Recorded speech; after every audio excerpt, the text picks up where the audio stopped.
ismaqal wanaagsan ku soo dhawaada daawadayaal warka Harkudig News qodobada ku daawan doontaan waxa ugu dooron ciidamada booliska Kenya oo gacanta ku dhigay saraakiisha shabaab u qaabilsaneed gudaha dalkeeda al-shabaab oo shaaciyay tirada dadkii ay ku dileen hotel SYL iyo xoga halis ah iyo shabaabkii weeraray SYL oo loo ogaaday inay xiriir la lahaayeen qaar ka mid ah saraakiisha dowladda haddii aad nagu cusub tahay fadlan daawada subscribe channelkan si aad u hesho wax kasta aan channelkan soo gelino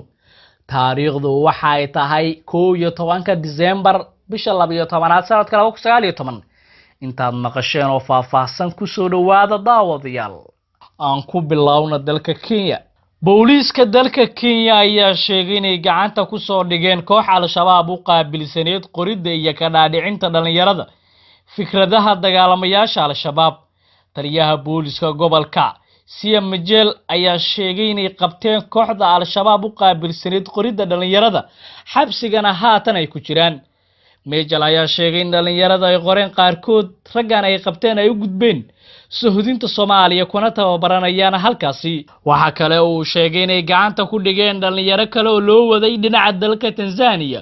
oo xaduud la leh dalka Kenya kuwaas oo halkaas iyagana tababar waaday taliyaha waxa xusay inay garteen ragga al-shabaab u qaabilsanaa qorista dhalinyaradan haatanna qaarkood gacanta lagu dhigay halka kuwa kale la baadigoobayo hadalkan ka soo yeeray taliska booliska Kenya ayaa imaanaya iyadoo shabaab toddobaadkii aan soo dhaafnay ay inta u dhaxaysa magaalooyinka Mandheere iyo Wajeer gobolka Waqooyi Bari ee dalka ay ku dileen dad gaaraya tobaneeyo Kenyaan ah oo Kirishtaan ah al-shabaab ayaa dadkii ay dileen waxay la socdeen bas waxaana ay u kala saareen muslimiin iyo masiixi al-shabaab ayaa inta badan waxa ay dalka Kenya ka geystaan goboladiisa kala duwan weerar khasaare badan dhaliya ururka al-shabaab oo ku xooggan Soomaaliya ayaa horey u sheegay in Kenya aysan ka joojin doonin weerarada ay ka geystaan gudaha dalkeeda ilaa ciidankeeda ay kala baxdo dalka Soomaaliya gaar ahaan gobolada koonfureed uu ka arrimiyay maamulka Jubbaland sida gobolka Gado iyo Jubbada Hoose markaana Muqdisho al-shabaab ayaa shaaciyay khasaaraha weerarkii hotelka SYL ay xalay ku qaadeen iyo magacyada mas'uuliyiinta ay ku dileen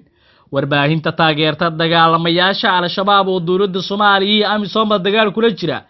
ayaa shaaciyay khasaaraha ka dhashay weerarkii xalay hotel SYL ee magaalada Muqdisho weerarka ay fuliyeen ilaa 5 nin ayay shabaab waxa ay ku sheegtay inay ku dishay ugu yaraan 25 xubnood oo iskugu jira mas'uuliyiin ka tirsan dowladda shaqaale saraakiil iyo askar ka tirsan ciidanka dowladda sidoo kale waxa ay sheegtay shabaab inuu dhaawaca u gaaray ilaa 39 qof oo u badan dad ka shaqeynaya hay'adaha kala duwan ee dowladda warbaahinta al-shabaab ayaa sidoo kale shaacisay magacyada qaar ka mid ah dadkii ku dhintay weerarkan iyo kuwa kale ee ku dhaawacmay dhimashada al-shabaab waxay sheegeen inay dileen mas'uuliyiinta kale ah Cabdulqaadir Umar Cabdi oo ahaa garsoore ka mid ah maxkamadda racfaanka 2 Maxamuud Ismaaciil Muuf oo ahaa taliyaha ciidamada madaxtooyada 3 Cali Daahir Salaad oo ahaa sargaal ka tirsan wasaaradda dastuurka 4 Fuaad Ugaas Yacquub oo ahaa sargaal ka tirsan bangiga dhexe 5 nin magaciisa lagu soo koobay Ibraahim oo ahaa agaasimaha waaxda dhaqan celinta ee wasaaradda amniga 6 Cabdiqani Umar Maxamuud oo ahaa sargaal ka tirsan wasaaradda dekedaha 7 Liibaan Nuur Cali oo ahaa sargaal ka tirsan booliska loo yaqaan Haramcad 8 Ilyas Carab oo ahaa sargaal ka tirsan hay'adda nabad sugidda 9 Boocbooc oo ka mid ah ilaalada madaxtooyada sidoo kale shabaab dhaawac waxay ku sheegeen inuu ka mid yahay 1 Maxamuud Cali Magan oo ah xildhibaan ka tirsan baarlamaanka federaalka 2 Xasan Isxaaq Yacquub Geesacad oo ah xildhibaan hore iyo wasiir hore oo ka tirsanaa maamulka Jubbaland 3 Cabdulqaadir Cali Cumar oo ahaa wasiirkii hore ee arrimaha gudaha haatan ah xogayaha xisbiga himilo qaran madaxna uu ka yahay Sheekh Shariif Aadan Dhagool oo ah sargaal ka tirsan shaqaalaha baarlamaanka Cali Maxamed Cali oo ah sargaal ka tirsan shaqaalaha baarlamaanka Xuseen Xiiri oo ah sargaal ka tirsan shaqaalaha baarlamaanka Cabdixamiid Cabdikariin oo ah gudoomiye ku-xigeenka degmada Boondheere warkan ka soo baxay al-shabaab ayaa sidoo kale lagu sheegay in waxyeeladu ay intaasi ka badan karto isla markaana ay soo bandhigi doonaan khasaaraha guud ee jira dowladda federaalka Soomaaliya afayeen u hadlay ayaa horey u sheegay in weerarka lagu dilay 5 qof oo iskugu jiray askar iyo dad shacab ah sidoo kalena la toogtay dhammaan xubnihii dagaalka soo qaaday oo gaarayay ilaa 5 nin oo hubaysnaa. Al-Shabaab ayaa xalay waxa ay weerar culus ku qaadeen hoteelka SYL oo kaabiga uu ku hayo madaxtooyada Soomaaliya ay deganaayeen xildhibaano iyo wasiirro ka tirsan dowladda Soomaaliya. sidoo kale hoteelkan waxaa iskale xildhibaan ka tirsan golaha shacabka deegaan doorashadiisana ay tahay Galmudug.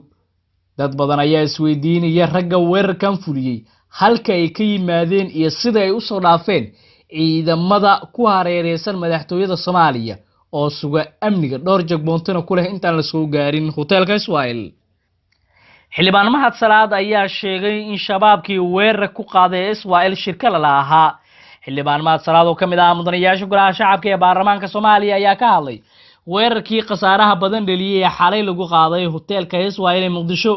Mahad Salaad oo qoraal soo dhigay bartiisa gaarka ah ee Facebook isla markaana ka tacsiyeeyay dadkii ku dhintay weerarkaasi ayaa sheegay in qasaaraha uu ka badan yahay midka ay sheegtay dowladda. xildhibaanka ayaa sheegay in dowladdu ay qarinayso in la ogaado qasaaraha rasmiga ah isla markaana warbaahinta loo diiday inay soo tabiyaan weeraradaasi iyagoo su'aalo geliyay arrintaas uu tilmaamay inay muujinayso in shirka lagula yahay kooxda Al-Shabaab. sidoo kale waxa uu ku eedeeyay madaxweyne Maxamed Cabdullaahi Farmaajo Mahad Salaad inuusan hor imaan shacabka una tacsiyadeen marka ay dhacaan weerarada noocan oo kale ah, balse marka ay wax ka dhacaan cirifka ugu dambeeya dunida oo isla markiiba camaareeyo.